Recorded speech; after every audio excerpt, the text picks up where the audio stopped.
What's up, everybody? It's Kai the Conscious Kid back with another video, and this one's going to be another book review. It's going to be about a book I've been reading for quite a while called How to Win Friends and Influence People by Dale Carnegie.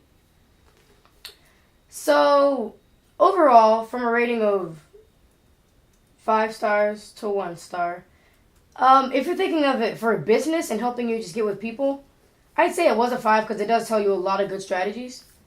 But for me personally, being a kid, I'm not necessarily sure if it's because of my age or if it's just the type of books I like to read. But because I like to read a lot of, not really fiction, but it has a little bit of adventure in it. Like DeMarcus Jones and the Solar Calendar, you should go check him out. I like a little bit of adventure and a lot of just something that doesn't make a book. It gives it a type of a personality and like a flavor in a book. But like if it's just nothing but telling you how to do things in examples, kind of like answering a question on like a science test from like a science teacher or something, it just kind of feels stale to me.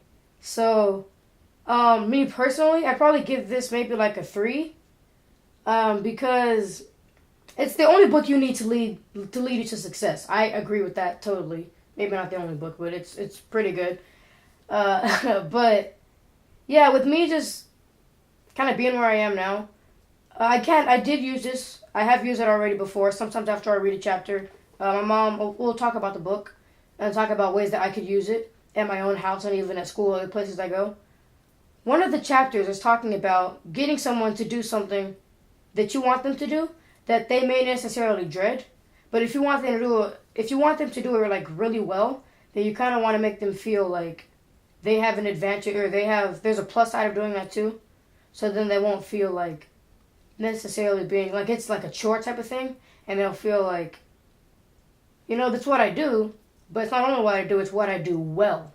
So I might push this book to maybe a 3.5 because before I read this book, I was really bad at telling people things that I kind of wanted them to fix or things that they could do better, because I'm either really nice about it and I don't tell you anything because I'll try to be a really nice person, or sometimes I'll just completely tell you that was not good and you need to change that if you want something to happen.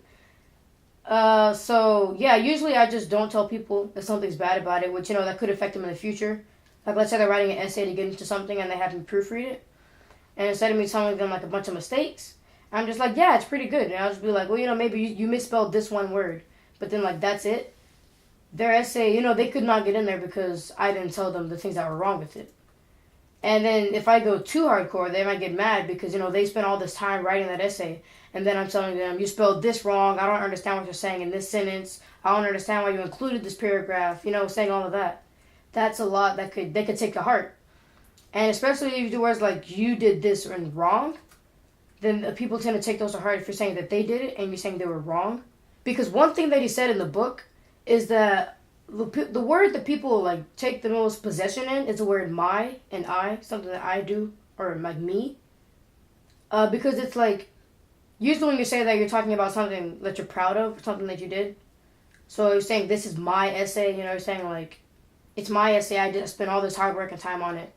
But then if I just say, well, your essay is really bad because you did all these mistakes, you take it to heart. But this book kind of taught me ways of how to, not really sugarcoat it, but do it in a nicer way.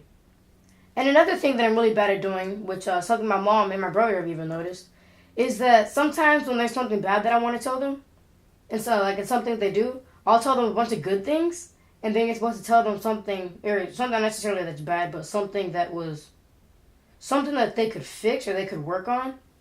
But even when I talk to my mom sometimes, and I say, hey, this was great, and then she was like, well, come on, man, what are you trying to say?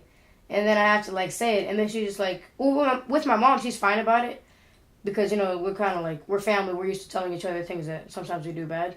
But other people, even if you're an adult maybe and you're at a job, doing something like that, especially if someone's new or if you don't really talk to someone that often and they're not used to that type of thing, they could really take it to heart, and then they'll just they'll have a grudge against you because some people don't want to tell about their grudges. So it's honestly it depends on the person. But it's always best to do it in a nice way. Don't burn bridges. Make them. So, yeah, you can kind of, if you do it in a nicer way, unless, okay, sometimes like your really close friends don't know how you are, and so like if you do it, they won't really take it to heart because they're used to it. But as I was saying, with someone else, they could take it to heart. So you just want to use it as much as you can. So all that I was just saying, it kind of ties in doing it in a better way. So let's say it's my friend's essay again. So one thing that you do is, I can't remember what they call it, but it's like a envelope or like a burrito, and you put the negative thing in the middle. So I'd say the number one rule in this tactic is to not lie to them. If you couldn't understand a lot of their essay, don't tell them that you could really understand it, because then again that could cause them to think that it was okay and they don't have to fix it. But when you tell them things that they should fix, but you tell them with I'm gonna call it the burrito tactic, I don't know what it's called, but when you do it with the burrito tactic, it's kind of they don't really notice it as much and they don't really take it as bad. And also, how I was saying, people take the word me, my, and I a lot. So what you do when you tell them something, when you tell them the negative things, don't put it on them, put it on yourself.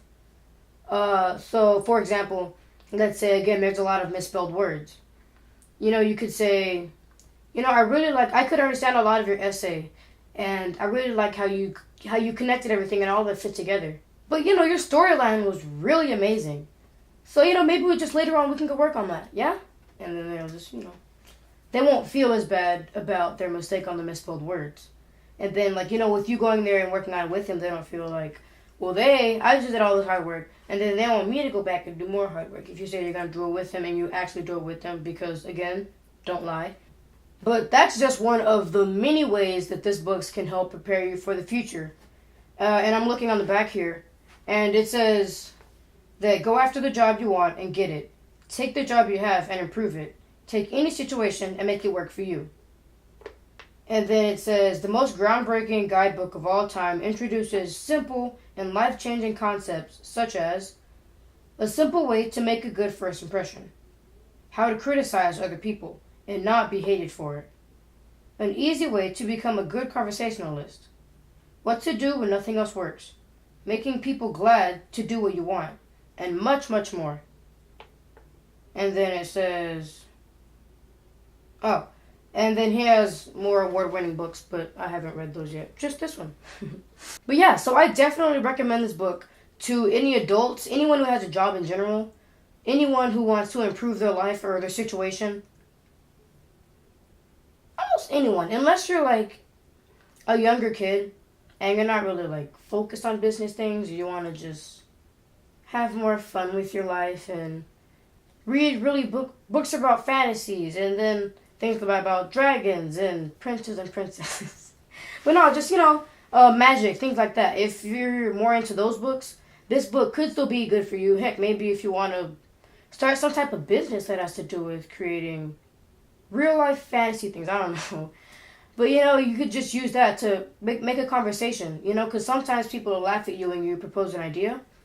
But, this book also kind of tells you how to make your idea seem really, really good. And if you're trying to put it in a specific company, it also tells you how to make it seem like your idea or you in general can help benefit this company more than the company can benefit you. Because then they'll feel like, oh, I guess you are a really good asset to this company. We're not just helping you, you're helping us out a lot. So yeah, there's a lot of things in this book that I think a lot of people would enjoy. I mean, it is award-winning, and I personally think that yes, 100 times yes, if you're going for something, trying to start something, a business or in a job or anything like that, definitely read this book. Again, it is called How to Win Friends and Influence People by Dale Carnegie. And yeah, I really enjoy this book. I think a lot of you guys will like it too. And with that being said, let's go on to our beautiful quote. And the quote is, books are uniquely portable magic by Stephen King. And as I said, fantasies. So I'm going to try to keep that going with this theme of books. So even with books like this, especially books like this, with it having a lot of things that you can use, it's kind of like portable magic, because you can use these in almost any situation. So if you read this whole book, boom, it's like magic, you can do all of these things now, and people won't feel a certain way about you. They'll just be happy to be there. And yeah, I think this book is really good at capturing that. And a lot of you guys' favorite books, are probably the same way for you guys. They're like portable magic. They just, no matter how you feel, you read the book, you start reading some more of the book, or you read it again, and you feel better. I don't know. That's kind of how it is with me, my books. And while you're at it, leave some of your favorite books in the comments below. Alright, that's all I got for this video. This is Kai the Conscious Kid, signing out. Peace.